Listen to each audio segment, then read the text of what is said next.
شروع اللہ کے نام سے جو بڑا مہربان نہایت رحم والا ہے۔ الف لام میم، یہ حکمت کی بھری ہوئی کتاب کی آیتیں ہیں، نیکوکاروں کے لیے ہدایت اور رحمت، جو نماز کی پابندی کرتے اور زکوٰۃ دیتے اور آخرت کا یقین رکھتے ہیں، یہی اپنے پروردگار کی طرف سے ہدایت پر ہیں اور یہی نجات پانے والے ہیں۔ اور لوگوں میں بعض ایسا ہے جو بیہودہ حکایتیں خریدتا ہے تاکہ لوگوں کو بے سمجھے خدا کے رستے سے گمراہ کرے اور اس سے استہزاء کرے، یہی لوگ ہیں جن کو ذلیل کرنے والا عذاب ہوگا۔ اور جب اس کو ہماری آیتیں سنائی جاتی ہیں تو اکڑ کر منہ پھیر لیتا ہے، گویا ان کو سنا ہی نہیں، جیسے ان کے کانوں میں ثقل ہے، تو اس کو درد دینے والے عذاب کی خوشخبری سنا دو۔ جو لوگ ایمان لائے اور نیک کام کرتے رہے ان کے لیے نعمت کے باغ ہیں، ہمیشہ ان میں رہیں گے۔ خدا کا وعدہ سچا ہے اور وہ غالب حکمت والا ہے۔ اسی نے آسمانوں کو ستونوں کے بغیر پیدا کیا جیسا کہ تم دیکھتے ہو، اور زمین پر پہاڑ بنا کر رکھ دیے تاکہ تم کو ہلا نہ دے، اور اس میں ہر طرح کے جانور پھیلا دیے، اور ہم ہی نے آسمان سے پانی نازل کیا، پھر اس میں ہر قسم کی نفیس چیزیں اگائیں۔ یہ تو خدا کی پیدائش ہے، تو مجھے دکھاؤ کہ خدا کے سوا جو لوگ ہیں انہوں نے کیا پیدا کیا ہے۔ حقیقت یہ ہے کہ یہ ظالم صریح گمراہی میں ہیں۔ اور ہم نے لقمان کو دانائی بخشی کہ خدا کا شکر کرو، اور جو شخص شکر کرتا ہے تو اپنے ہی فائدے کے لیے شکر کرتا ہے، اور جو ناشکری کرتا ہے تو خدا بھی بے پرواہ اور سزاوار حمد و ثنا ہے۔ اور اس وقت کو یاد کرو جب لقمان نے اپنے بیٹے کو نصیحت کرتے ہوئے کہا کہ بیٹا، خدا کے ساتھ شرک نہ کرنا، شرک تو بڑا بھاری ظلم ہے۔ اور ہم نے انسان کو، جسے اس کی ماں تکلیف پر تکلیف سہ کر پیٹ میں اٹھائے رکھتی ہے، پھر اس کو دودھ پلاتی ہے، اور آخر کار 2 برس میں اس کا دودھ چھڑانا ہوتا ہے، اپنے نیز اس کے ماں باپ کے بارے میں تاکید کی ہے کہ میرا بھی شکر کرتا رہ، اور اپنے ماں باپ کا بھی، کہ تم کو میری ہی طرف لوٹ کر آنا ہے۔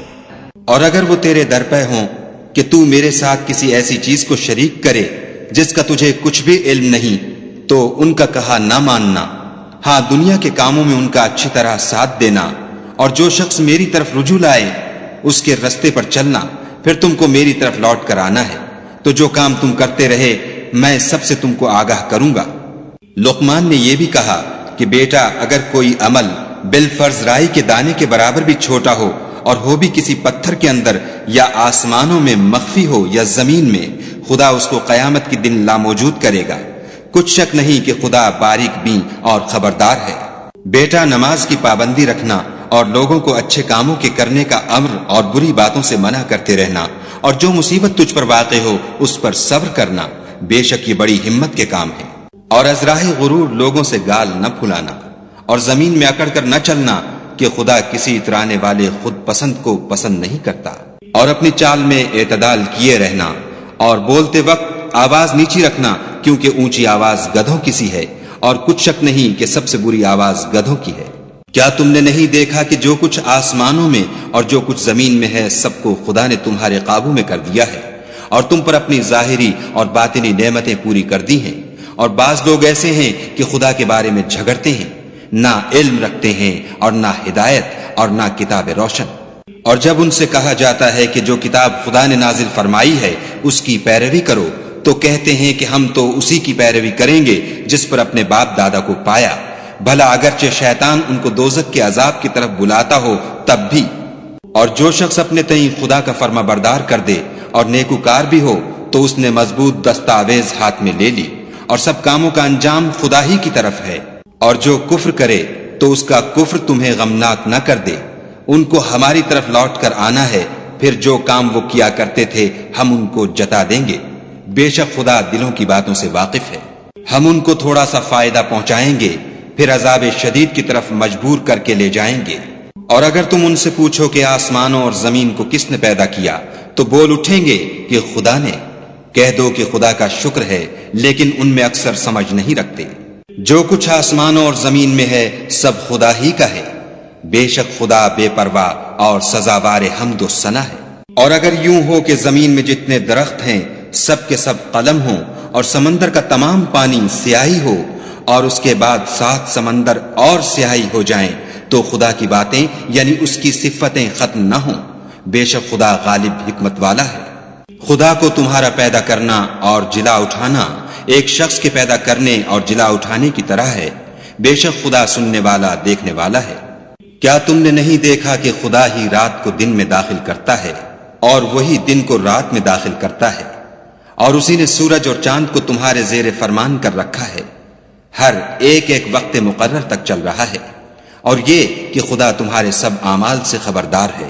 یہ اس لیے کہ خدا کی ذات برحق ہے، اور جن کو یہ لوگ خدا کے سوا پکارتے ہیں وہ لغو ہیں، اور یہ کہ خدا ہی عالی رتبہ اور گرامی قدر ہے۔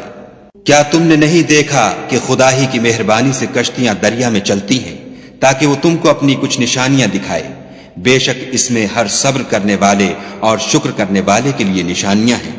اور جب ان پر دریا کی لہریں سائبانوں کی طرح چھا جاتی ہیں تو خدا کو پکارنے اور خالص اس کی عبادت کرنے لگتے ہیں، پھر جب وہ ان کو نجات دے کر خشکی پر پہنچا دیتا ہے تو بعض ہی انصاف پر قائم رہتے ہیں، اور ہماری نشانیوں سے وہی انکار کرتے ہیں جو عہد شکن اور ناشکرے ہیں۔